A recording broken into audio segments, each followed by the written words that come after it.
So unless you were just randomly in Philadelphia visiting the Liberty Bell or City Hall like I just was, the Founding Fathers probably aren't too top of mind. So what do the Queen of England, the Founding Fathers, and cryptocurrency have in common? Well, that is coming right up. Hey, it's Leah from CoinSpice, your spot to find spicy crypto content on the net. And I have my own channel called Girl Gone Crypto, which I will link to below. It's been a minute since we've all been in history class, so let's take a step back for a moment. The year is 1620, and a small group of individuals seeking religious freedom from the Church of England was given permission to settle in Virginia, and the first wave of pilgrims landed on these shores. Over the next 20 years, thousands of Puritans migrated over to what we now call America. Well, over that time, as the 13 colonies became established, they began to have their own ideas about governance and how they wanted to operate. So, you know how most teenagers rebel against their parents? Well, America wanted to break away from the mother country. Okay, I promise not to put you to sleep with the history lesson because you're probably starting to wonder how cryptocurrency fits in. Well, our founding fathers had a vision for what a truly great society could look like, one that celebrates liberty and freedom and personal choice. Now, one of the big ideals behind cryptocurrency is decentralization and the power that it can have.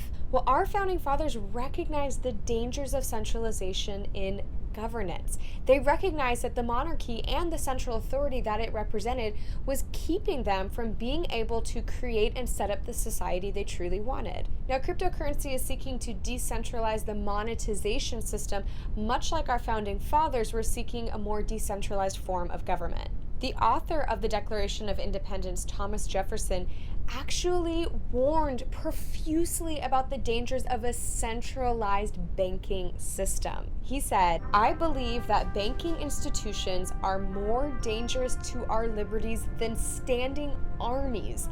If the American people ever allow private banks to control the issue of their currency, first by inflation, then by deflation, the banks and corporations that will grow up around the banks will deprive the people of all property until their children wake up homeless on the continent their fathers conquered."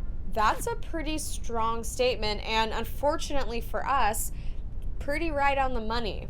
So, you guys ready for another history lesson? So, this piece of paper is worth $1, and this piece of paper is worth $20. Now, they presumably have the same material cost, so why is it that this one is worth so much more than this one? Well, people used to physically barter and trade physical goods. For example, if I had wool but I needed steel and you had steel, we might come to some sort of agreement and do a trade. Well, as our society grew in complexity, this type of system became a little bit more difficult to manage, and so people started exchanging goods and services for precious metals. This worked great for a while, but eventually lugging around chunks of silver and gold became pretty cumbersome as well. So we created these promissory notes called dollar bills that were backed by precious metals. It's more of like an IOU, like, hey, I got that chunk of gold, I just don't want to have to carry it around. So let's fast forward to 1913, where the Federal Reserve is formed,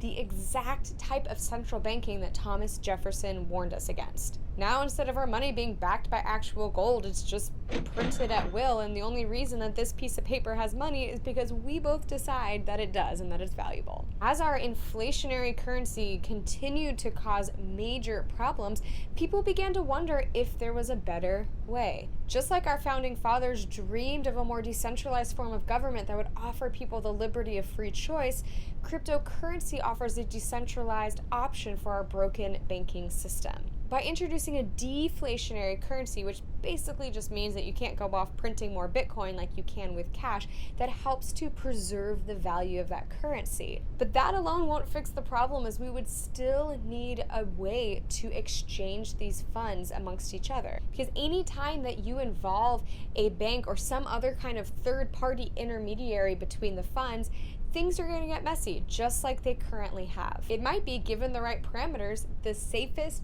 fastest, and easiest way to transfer funds that has ever been created. Because all transactions are posted on an open ledger, that means all involved parties can see exactly what's happening, and we no longer need that intermediary to manage that process for us. The entire process can be peer-to-peer, which helps us get back to the original vision that our founding fathers had for this country. It could be argued that cryptocurrency might be the most American thing to have been invented in a long time. Now, if you'd like to learn more about cryptocurrency, head on over to coinspice.io, where you will find a ton of great resources, including one of my favorite ways that I have ever seen crypto explained, which is a webcomic they created explaining Bitcoin and cryptocurrency through comics.